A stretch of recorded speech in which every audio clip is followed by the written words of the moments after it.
Gerald Anderson, binasag na ang katahimikan, tungkol sa breakup nila ni Julia Barreto, kinumpirma na, walang katotohanan ang mga lumalabas na balita at tsismis kamakailan tungkol sa di umano'y hiwalayan nina Gerald Anderson at Julia Barreto, sa kabila ng mga haka-haka na kumalat sa social media at ilang entertainment pages.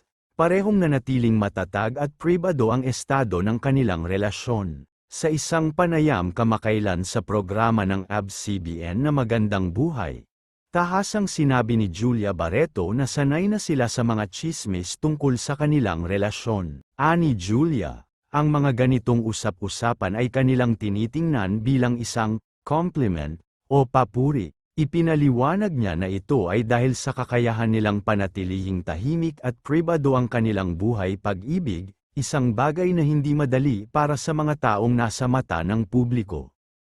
Dagdag pa niya, isa itong conscious effort o sinadyang desisyon nilang dalawa upang protektahan ang relasyon nila mula sa mga hindi kinakailangang pakikialam ng publiko at media.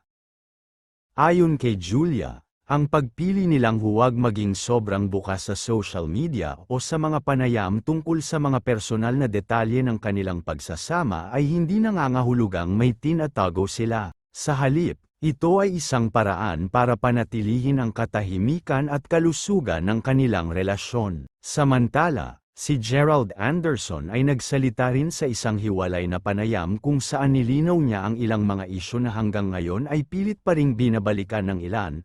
Partikular na ang naging paghihiwalay nila ni Bea Alonzo noong 2019. Binasag ni Gerald ang katahimikan at inilinaw na walang third party na sangkot sa naging hiwalayan nila noon, isang isyung matagal ding iniuugnay kay Julia Barreto. Ayon kay Gerald, ang mga problema nila ni Bea ay personal at hindi dapat isisi sa ibang tao. Pinaninindigan pa rin niya na walang ibang sangkot at wala umanong kasalanan si Julia sa anumang nangyari. Sa kabuuan, walang anumang kumpirmadong pahayag na nagsasabing hiwalay na sina Gerald Anderson at Julia Barreto. Bagkus, lumalabas pa nga na mas pinili nilang tumahimik sa gitna ng mga tsismis upang mapanatili ang respeto sa isa't isa at sa kanilang relasyon. Patuloy silang nakikita bilang isa sa mga low-key ngunit matatag na celebrity couple sa bansa, na pinahahalagahan ang kanilang pribadong mundo sa kabila ng kasikatan. Kung mayroong tunay na pagbabago sa kanilang estado,